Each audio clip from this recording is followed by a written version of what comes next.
The federal government may have to explore strategies other than the use of force to tackle the nation's security problems.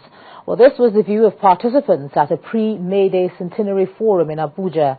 They say that measures currently being implemented are cosmetic and ineffective. Our correspondent Amaka Okafor reports.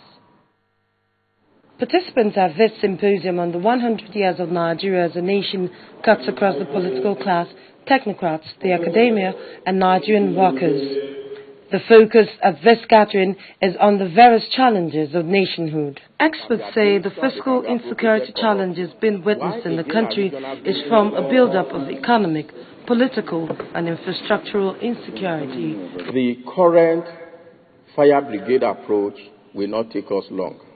I think we need to go back to the table and develop what I generally call national security policy and strategy, and then factor in the economic, political, social, military, police, and other dimensions or pillars of security.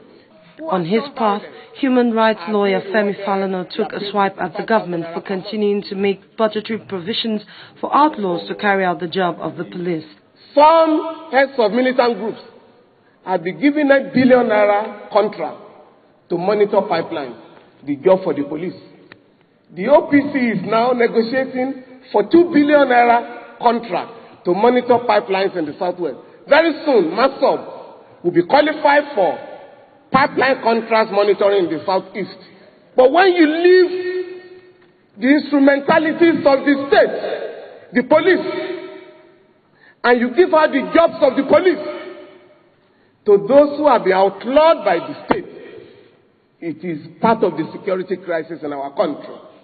The government, however, says it is a listening government and would ensure that the recommendations from the symposium will be used by government for the good of Nigerians. This symposium will produce useful suggestions that will help government take necessary decisions and actions in her determined effort to achieve total transformation of the economic, political, and social spheres of our national life. How to right the wrongs of the last 100 years to bring about a better Nigeria remains the concerns of all Nigerians. Amaka Okafor, Channels Television News. Meanwhile, the government